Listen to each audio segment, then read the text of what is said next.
Hey guys, before we get this video started, I just wanted to take a quick second to ask y'all to please like the video and subscribe to the channel. We're a very small channel, still trying to grow, growing very slowly, but we're getting the content out there. There's a lot that goes into making these videos. YouTube scores an algorithm by how many people that likes the video and subscribes, so it really would help. We appreciate all the support, guys, and hope y'all enjoy the video. All right, I'm starting my seeds for this year, and I figured I'd try a little something different. Now, I'm still using these 72 cell, it's 36 each, 72 cell seedling planters, containers, and, with the water container underneath. So I've learned a couple new tricks this year, and I'm hoping they work for me. They seem to work for the people that I watched. This one I've just planted. Now what I've done is I've taken a couple of things I've learned and rolled them into one, so I didn't learn all these things from one person. But I planted these with a seed starter soil, just like I normally would, and put my seeds in there, and then instead of pushing them down into the soil, I covered them in perlite. I learned that from Hoss Tools, the Row by Row garden show. That's what he did in his video. I know they're very good at growing plants, so I followed suit. And they also live close to where I do. We're in the same planting zone. Another thing that I've seen is I've always used these self-watering planters, and they did okay, but I've seen a lot of people that was watering underneath, just right inside this. Now, I've never seen anybody leave a hole open like this just to water in, but I just figured that would be much easier to do. So, of course, after I got my seeds in, I wet all the soil down real good to wet it from the top so that it soaks all the way to the bottom. And then I put water in here so that it can start watering from the bottom. Now, until these sprout, I'll still continuously spray them probably every day or however long it takes. Another thing I learned is to only water from the bottom once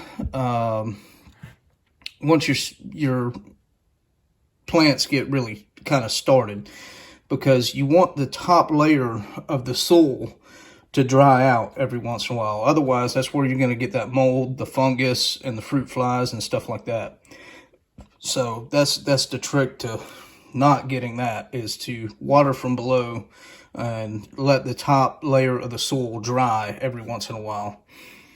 So, all right, but that's where we're at. I just planted these. Today is January the 24th. And on this side, I got 36 tomatoes. And on this side, because I left the water out, I got 35 peppers. So, and of course, I put multiple seeds in each one. But that's where I'm at so far. Now I'm fixing to do my next tray, which I know is kind of backwards. I should have done my cold stuff first, but I'm fixing to do my broccoli, my kale, cabbage, stuff like that, get it done and planted today. So, all right, just wanted to show y'all what all my finished planting looks like. This here 72 cell container, it's all the peppers and tomatoes that I showed y'all earlier. Can't do nothing with one hand. I did a couple things of lemongrass there. I did a 6-pack of moringa trees, soaking some persimmon seed in that. Here I've got the cool weather crop stuff, which is let's see. Well, it's not all cool weather crop stuff, really. I got eggplant in here. I've got broccoli, cauliflower, cabbage, just all kinds of stuff like that in there. So another 72 cell container. I did one Miracle Berry. I had a few seeds left for that, and I did 4 artichoke, those 2, and then these 2 here. Now, of course, with all of this, there's multiple seeds in every one of these, including these little cells. Some of them I did 2 seeds, some of them I did 3, some of them, you know, that's got the really small seeds, I did like at least 6 or 8. Plus, I did use in some of these, I had some older seed, like 2012, that I used, so I used a lot more seed in those because I don't know what germination rate to expect from those. Down here, I did 3 rows of onions inside this. Now, obviously, I'm going to transplant my onions outside, so they're only going to be in this long enough. It's plenty big enough for them, you know, until a transplant, as is with the rest of this stuff. You know, just big enough until it gets transplanted. But just wanted to show y'all what all that looks like. This one does have a heated seed mat underneath it. You can just barely see it there. That one does not, because it's all cooler weather stuff, really. I do have my grow lights, or they haven't made it in the mail yet, so as soon as I get those, I'll string them up. Of course, we don't need them yet, but when we do, they'll be there and they'll be ready. That's what it looks like. I'm going to show y'all a few other things tomorrow pertaining this stuff. Now, a lot of this stuff is my seeds, just my regular planting seeds, but this stuff here is some pretty neat stuff I want to show y'all. But anyway, that's it for today. Alright, my grow lights came in. Now, I only got one hung there just temporarily, but you can see how much that lights this whole area up. It's pitch black in here otherwise. Now, one thing I wanted to show y'all was I got stuff starting to come up. I don't know, well, maybe you won't be able to see it in the video. You can just barely see them back in there. But all my seedlings are starting to, let me go ahead and lift the lid.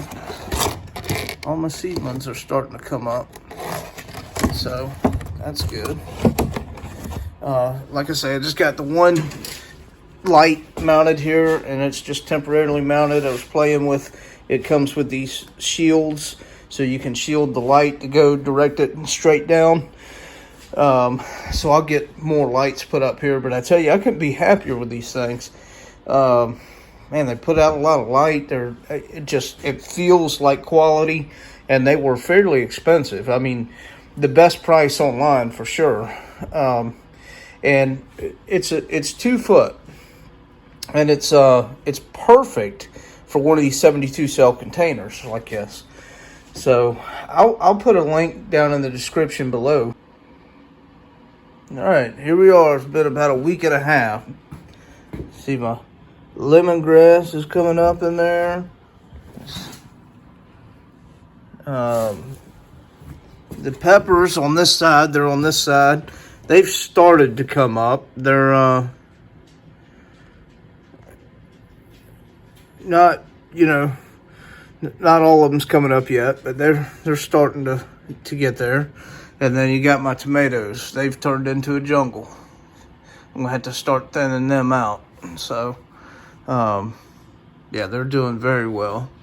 The moringa hasn't come up yet. It took a while last time. Artichoke's not coming up in that one. It did come up in that one.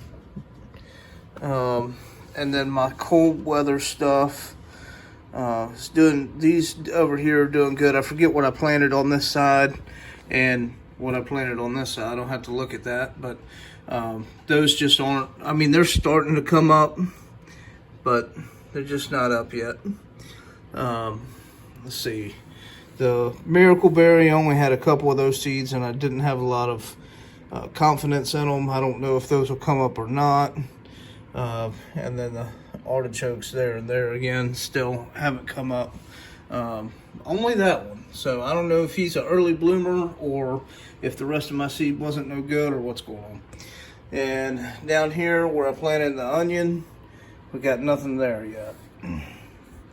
So just a little update.